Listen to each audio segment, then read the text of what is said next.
Assalamualaikum warahmatullahi wabarakatuh. Perkenalkan nama saya Ajeng Rahayu. Saya dari Prodi Hukum Ekonomi Syariah dengan NIM 2410602100. Di sini saya akan membuat video guna untuk memenuhi tugas UAS Ulumul Quran dari Bapak Ali Romdoni. Jadi di sini saya mengambil sebuah jurnal, sebuah artikel yang dikirim oleh Bapak Ali Romdoni. Saya di sini mengambil judul yang tradisi hafalan Quran di masyarakat Muslim Indonesia. Jadi yang saya ambil dari sini, dari artikel tersebut itu jadi masyarakat Arab, bangsa Arab dulu itu tuh bila dibandingkan dengan bangsa-bangsa di sekitarnya atau bangsa seperti Mesir, Cina, itu tuh bangsa Arab tuh bisa dikatakan terlambat dalam hal baca tulis Al-Quran. Jadi mereka mementingkan dengan menggunakan metode hafalan. Jadi pada zaman dulu di bangsa Arab itu mereka menggunakan metode hafalan dibanding baca tulis Al-Quran. Nah, keterlambatan tersebut itu tuh disebabkan oleh kecenderungan kehidupan bangsa Arab itu sendiri.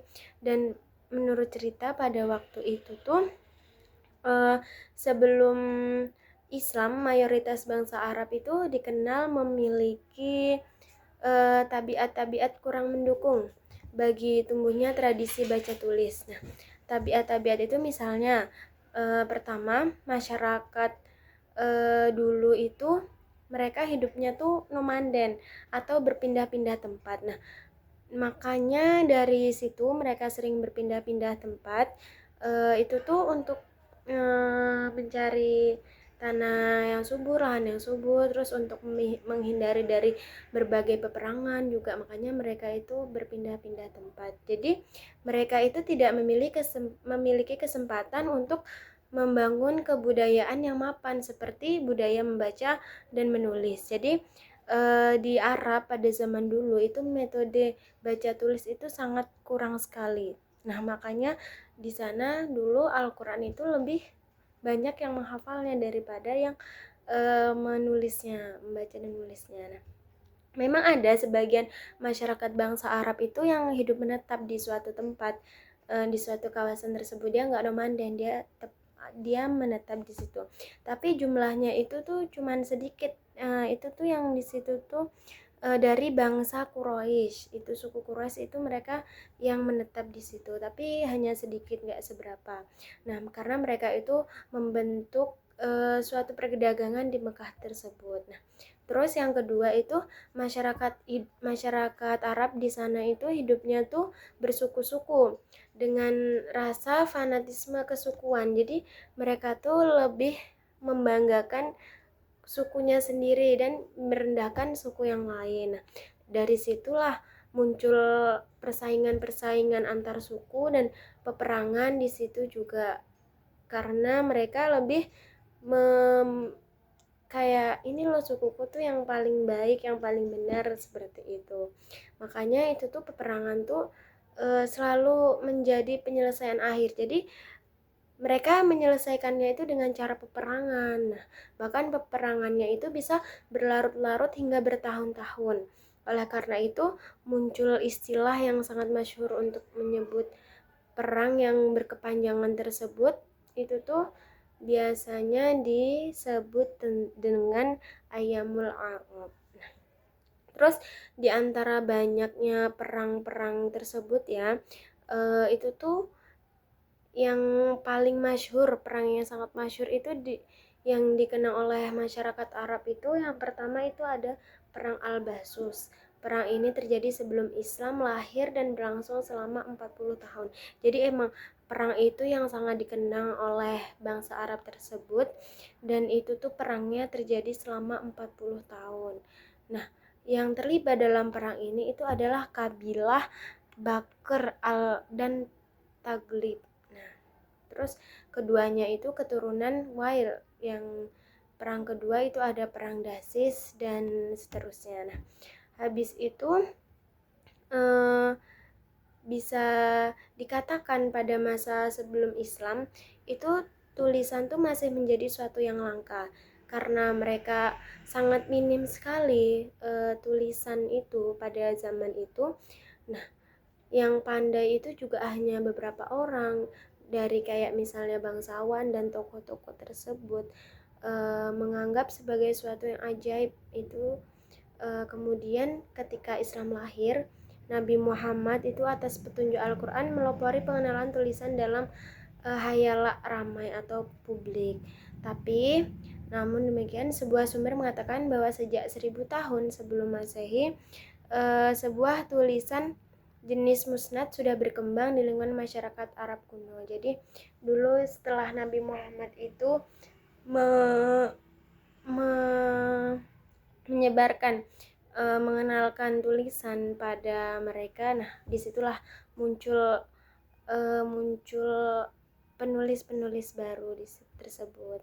Nah, terus karena bangsa Arab itu tidak mengenal tulisan, mereka itu mayoritas dari mereka itu orang-orang yang tidak mengenal baca tulis. Itu tuh jadi sebuah peristiwa yang penting, apapun sesuatu yang penting tuh jadi tidak tertulis, jadi nggak bisa kebukukan karena mereka sangat minim sekali dalam membaca tulis gitu. Jadi zaman dahulu itu penulisan tuh jarang sekali.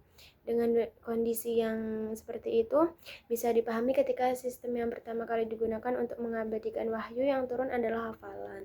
Jadi dengan hafalanlah itu mereka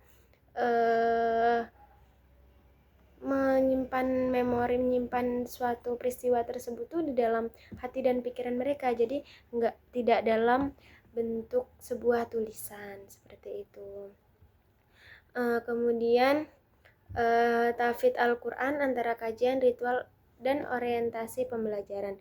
Yang pertama itu pengkaji Al-Quran yang memposisikan Al-Quran sebagai teks yang mulia, namun sekaligus memungkinkan dikaji secara kritis untuk keperluan menggali kandungan maknanya. Terus yang kedua itu pengkaji Al-Quran tuh yang memandang predikat hafidz itu sebagai prestasi tertinggi. Jadi kayak mereka tuh kayak sebagai hafidz Al-Quran tuh menjadi prioritas yang sangat tinggi. Nah, kelompok ini, orang-orang ini tuh memposisikan hafal Al-Quran tuh emang sebagai tujuan mereka, tidak lagi proses. Jadi udah tujuannya tuh ke Al-Quran. Aku hafalan Quran ya tujuannya ya cuman hafalan Quran gitu. Oleh karena itu wacana yang berkembang di tengah-tengah mereka adalah bagaimana teknik menghafal Al-Quran dengan cepat dan hafalannya itu masih kuat, bisa menghafal dengan cepat, terus juga hafalannya itu tuh masih kuat biar bisa tahan lama gitu. Terus juga ada yang ketiga, pengaji Al-Quran itu yang menunjukkan Al-Quran sebagai firman Allah yang dengan membacanya akan menjadi ibadah. Jadi dia tuh ya udah kayak menghafal Al-Quran tuh tentang kayak udah jadi ibadah aja gitu loh, kayak ya udah aku tuh hafal Quran emang untuk ibadah, kalau membacanya aja bisa beramal ibadah, apalagi kalau menghafalnya gitu. Jadi dia kayak emang tujuan sebagai emang aku beribadah sama Allah dengan melalui membaca dan menghafal Al-Quran tersebut gitu. Jadi kesimpulan yang saya dapat dari dari jurnal ini, dari artikel ini itu hafalan itu kan bisa dilihat dari 3 sisi. Yang pertama itu menghafal Al-Quran dengan orientasi murni ibadah, emang ibadah kepada Allah, untuk beribadah kepada Allah tadi. Terus yang kedua tuh untuk kajian Islam seperti yang mempelajari isi-isinya juga itu. Terus yang ketiga itu untuk memelihara kemurnian Al-Quran. Jadi dengan cara menghafalnya kita tahu tulisan-tulisan Al-Quran ketika nanti ada yang salah atau dari aliran-aliran lain mengubah Al-Quran itu kita udah punya pegangannya gitu loh dengan cara menghafal Al-Quran tersebut. Jadi menghafal Al-Quran itu sangat penting agar kita bisa menjaga kemurnian Al-Quran. Jadi dari awal itu bisa menjaga kemurnian asli dari Al-Quran tersebut.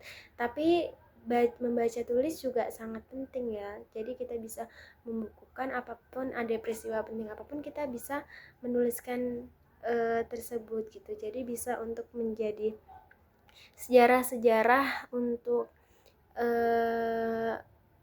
generasi-generasi selanjutnya. Jadi ya semuanya sama-sama penting, hafalan dan membaca tulis Al-Quran itu. Baik, terima kasih Bapak, sekian dari saya. Mohon maaf bila kata-kata saya kurang berkenan atau ada yang salah. Saya mohon maaf yang sebesar-besarnya. Ini yang dapat saya ambil dari materi Bapak. Sekian, terima kasih. Wassalamualaikum warahmatullahi wabarakatuh.